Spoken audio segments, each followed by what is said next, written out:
Schématico est le matériel d'apprentissage des nombres qui accompagne la collection TipTop éditée chez Plotter. Schématico représente chacun des 10 premiers nombres par une plaquette de couleur recto-verso. La quantité figure sous forme de points noirs sur le recto. L'élève classe facilement les nombres en ordre croissant ou décroissant et il peut les comparer entre eux.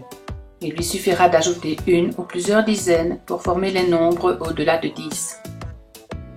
Schématico permet de construire le tapis de tous les nombres jusque 100. Les amis du nombre étudié apparaissent ainsi très clairement. Ici le tapis de 10 et le tapis de 8 sous forme additive et multiplicative. La décomposition en arbre découle directement du tapis que l'on éclate, tout simplement. Pour l'addition, l'élève doit juxtaposer les schématicaux.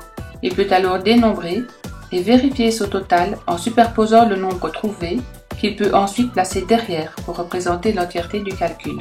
Cela fonctionne aussi pour les additions à plusieurs termes. Pour faciliter les additions à plusieurs termes, l'élève va utiliser concrètement l'associativité et la commutativité, qui sont les deux propriétés de l'addition.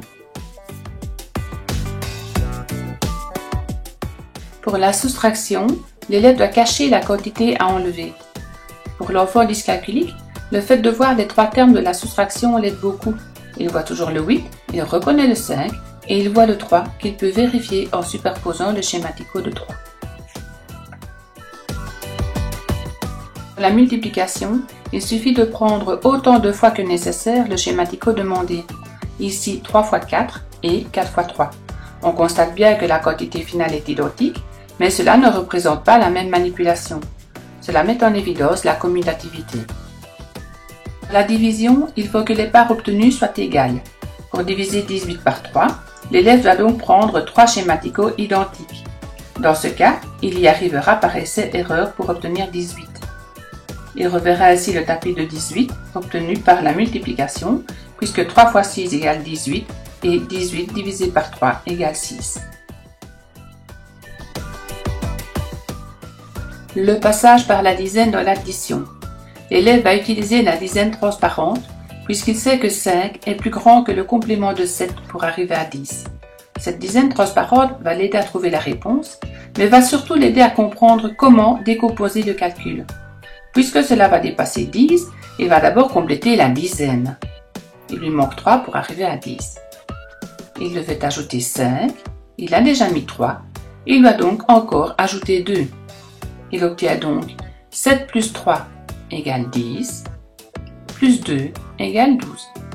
Le passage par la dizaine dans la soustraction. Pour effectuer 13 moins 9, l'élève enlève d'abord le 3.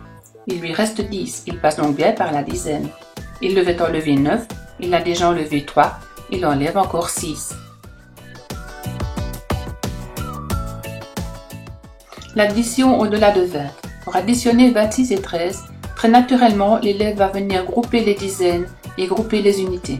Il obtiendra donc 9 unités et 3 dizaines. Avec le passage par la dizaine, ici 38 plus 14, il va additionner les dizaines puis additionner les unités. Il voit que 8 plus 4 est égal à 12, soit 10 plus 2. Il aura donc ici une dizaine qu'il va pouvoir reporter dans la colonne des dizaines. Il va garder le 2 de 12 et il obtient 52.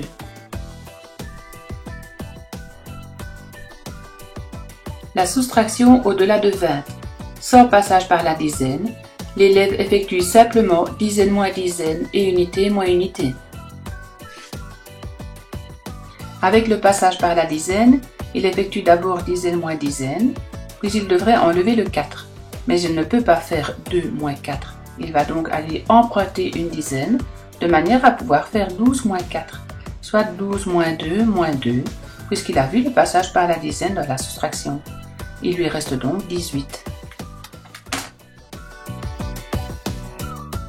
Pour aller plus loin, on peut, avec les élèves, remplir des enveloppes en y glissant 10 dizaines pour obtenir une centaine. On peut donc représenter les nombres jusque 1000 dans la BAC. Voici 239 par exemple, ce qui permet d'aborder la 3e année avec le même matériel.